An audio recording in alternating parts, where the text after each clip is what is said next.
प्यार किसी को भी हो सकता है। पहले साधना गुप्ता से मुलायम सिंह यादव को हुआ, फिर डिंपल यादव से अखिलेश यादव को हुआ और फिर तीसरी प्यार की जोड़ी मुलायम सिंह यादव के परिवार में अपर्णा यादव की है, जिनसे प्यार प्रतीक यादव को हुआ। मुलायम सिंह यादव और अखिलेश यादव से जुदा है प्रतीक यादव और अपर्णा की प्रेम कहानी। एक पत्रकार की बेटी यूपी के सबसे मजबूत सियासी घराने की बहू कैसे बनी?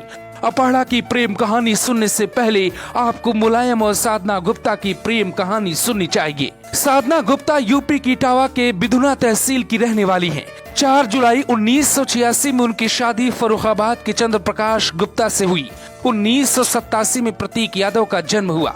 इसके 2 साल बाद ही साधना और चंद्र प्रकाश अलग हो गए।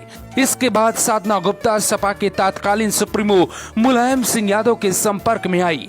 ऐसा कहा जाता है कि दोनों काफी दिनों तक एक दूसरे से मिलते जुलते रहे। कई सालों तक ये बात किसी को पता नहीं थी कि मुलायम सिंह यादव साधना गुप्ता के संपर्क में हैं। एक जांच में ये खुलासा हुआ तो यूपी की सियासत में भूचाल आ गया। जांच में ही खुलासा हुआ था कि प्रतीक गुप्ता के स्कूल फॉर्म में पिता के नाम पर MS यादव और पते की जगह मुलायम सिंह यादव के ऑफिस का एड्रेस दिया गया है। MS यादव इसलिए लिखा गया क्योंकि मुलायम सिंह यादव देने से हर कोई जान जाएगा। इसी तरीके से प्रतीक मुलायम सिंह यादव की संतान हो गए। परिवार में टकरार की नींव पड़ गई। साधना गुप्ता साधना यादव बन गई। अखिलेश यादव को एक सौतेला भाई मिल गया और फिर विरासत को लेकर भविष्य में रार होना ही था। अब प्रतीक की जिंदगी में एक ऐसी लड़की आई जिसने प्रतीक के साथ होने वाले सौतेले व्यवहार को कभी बर्दाश्त नहीं किया। अपर्णा यादव एक क्लासिकल सिंगर हैं। दावा किया जाता है कि सफाई और लखनऊ के राजनीतिक कार्यक्रम में भी अपर्णा यादव ने कई बार भाग लिया।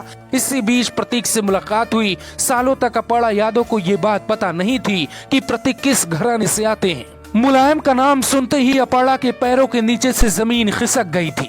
लेकिन सच ये है कि मुलायम सिंह यादव की दोनों बहू ठाकुर जाति से हैं। 8 सालों तक प्यार का बंधन शादी के रिश्ते में बदल गया और फिर अपर्णा मुलायम सिंह यादव की बहू बन गई। साल 2011 में शादी हुई। अमिताभ बच्चन से लेकर कई पावरफुल लोग शामिल हुए।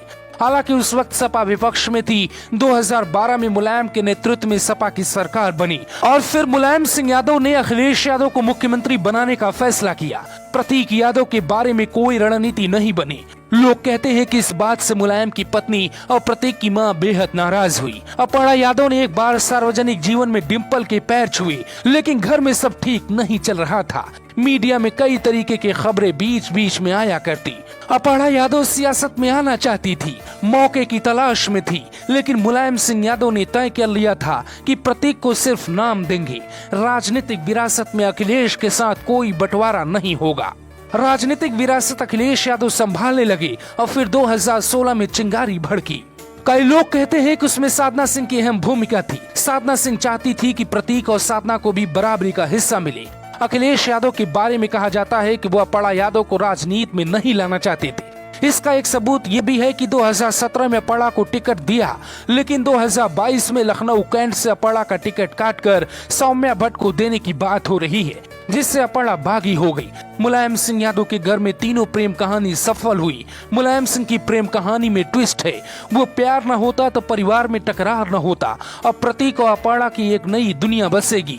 बीजेपी के साथ दोनों की प्रेम कहानी एक नए संघर्ष के रास्ते पे चल पड़ी है। अब बीजेपी अपर्णा यादव का कितना साथ देगी और कहां तक कामयाब होंगी, ये वक्त तय करेगा। आपको ये कहानी कैसी लगी जरूर बताएं और साथ में ये भी बताएं कि अपर्णा यादव बीजेपी में कहां तक जा सकती हैं।